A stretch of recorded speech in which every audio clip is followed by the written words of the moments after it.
Satisfy your need for happiness through your own curiosity with the Ranveer Show.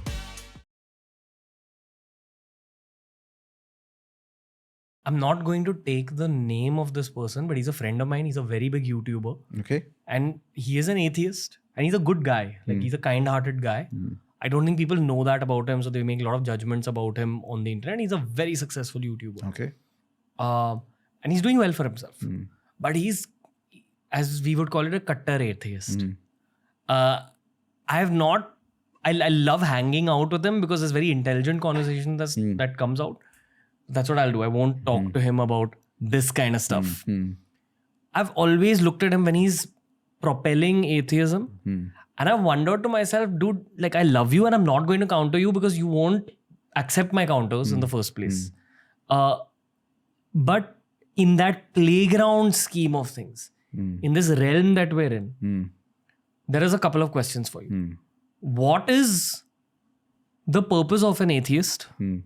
And secondly, with a guy like this who's materially successful, very, very intelligent, critical thinker, but kind of hates the idea of God or dislikes the idea of something beyond rationality and scientific evidence.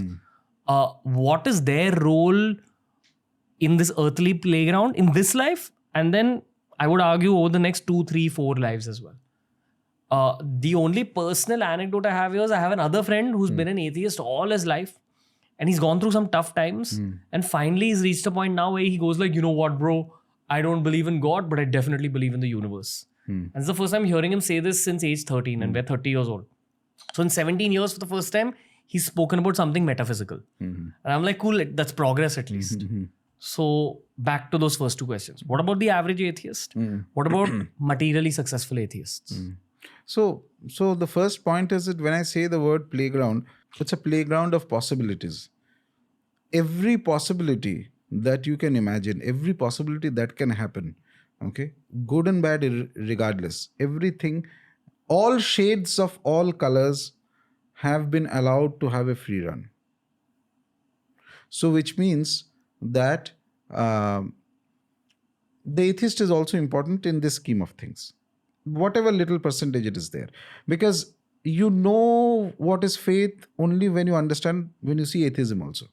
So it is like the whole world is a counterbalance between things. You know, one side you have people, I'm generally speaking, a lot of spiritual people have reservations about Tantra, using meat and all that. So ye aapka kahan se aa raha hai? Because you have a certain perspective that this is something like that. Premonition. Premonition bhi nahi. Premonition is the wrong word. So you have an idea that supposedly there is what I call the sattvic ego. Okay. I am very high and all that. So, but that comes with perspective of something, right? I don't agree with that, and I completely find it funny. But regardless, my point is that this whole world is a constant comparison. There is no reality that is not without a measuring scale. This is what is duality. So duality, in order for it to function, there has to be all aspects of a thing. You cannot just have one sample and then ask ki ye acha hai, ki ye bura hai. Kaise pata chalega? In comparison to something only you will understand this is good or bad. You know there are gods, that is why there are asuras. And there are believers and then there are non-believers. Atheists. So from my philosophical point of view, everybody is there, everything is there in this world, everything, all the darkest shades to the purest shades, everything. Great Siddha Purushas are there, tremendously evil entities incarnated in human beings that are also there. Everything is there simultaneously. It's happening. It's like a playground and a battleground. Okay. How would you quantify tremendously evil? Say Stalin. So how many people did he kill? Okay, I don't even know the numbers. Say, or the Nazis, or tremendously evil, right? Inflicting pain within this realm. Pain, horror at a mass scale, not for 1 or 2 individuals. So the greater the evil, the greater is the amount of damage it will cause. That's wow. I didn't expect you to answer that question. Like when that question left me, I was like, I wonder how Sir will answer this, but. The amount of damage at the end of the day, like I was explaining, it's only your actions that matter. what you feel inside, मैं बहुत संत आदमी हूँ, I am very bad, I am depressed, I am happy. Nobody cares. The world doesn't care. What are you doing? What is your activity? Based on your activity, you will be judged. Okay, so your activity has been so evil. Somebody says, your means says Stalin, somebody like Stalin, so evil that I don't know, millions and millions and how many he killed and all that. You can be very safely, you can categorize him as an individual who is extremely evil. Right? You'd argue it was a reincarnation from a lower realm? No, I would like to, I think Shri Aurobindo had written in some of his writings, he was an Asura. Stalin. He was an Asura. Shri Aurobindo has categorically written this. Yes, I don't exactly remember which text was it right now because I read it long back, but he was quite clear about this. And in fact, about Hitler also, by the way.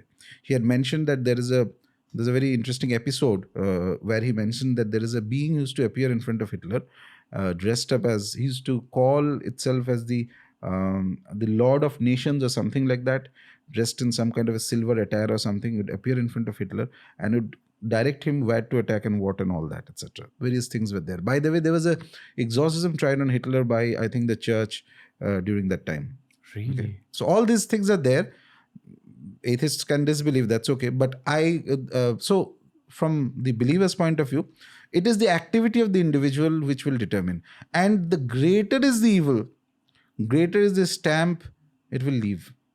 So remember this thing, that the depth and the strength of the evil is understood equally. Depth and the strength of the good is understood by the impact you leave. It is the activity that finally determines. So one individual, if there is suppose there is a spirit, okay, trapped somewhere in a house or something, causing trouble to one individual, maybe possessing. It's bad situation, but it is not an evil of that caliber. That caliber evil is not interested in one or two individuals. It is interested in doing such an activity that will cause a lot of damage. Creating a dent in humanity. Sort of. That's what their primary aim is. But karma always works even for them. Even they It works karma. for everybody. And they're not aware, like these entities which create evil at a mass scale. No, their purpose is to create evil. They do not function by the laws of human morality. Human morality is only for humans. It's neither for the gods, not for them, by the way. Even gods don't function based on human morality. It's our system that we have created to keep things under balance. Otherwise, these three things, lust, power and money, will corrupt. Humans do not have the capacity to handle these powers infinitely. It will completely corrupt. Self-inflicted injury will come. In order to regularize things, make it more sane, make it more livable. That is why the idea of morality and ethics came into play. I'm wondering that this Shri Aurobindo reference that you gave about Stalin and Hitler, did he talk more about history? I exactly don't remember. Was it Stalin or Lenin? Either of these. One individual he mentioned that he was a... Lenin was not entirely evil. I don't think he has a very evil... Either way. So my point is that there are people who have caused tremendous amount of damage, huge amount of mass scale deaths and all that. Okay. And brutal deaths, cruel deaths. So that is also the other aspect of these beings, is they love cruelty. So the dharmic way of killing something is that you do it with the least amount of cruelty. You kill because eventually at the end of the day there will be wars. Lord Krishna fought wars, Lord Rama fought wars, but war that is justified, war when everything else has failed, and which does not necessarily involve cruelty, unnecessary cruelty. If you enjoyed today's clip, make sure you check out these curated playlists that we've made especially for you related to the subject that was spoken about in this clip.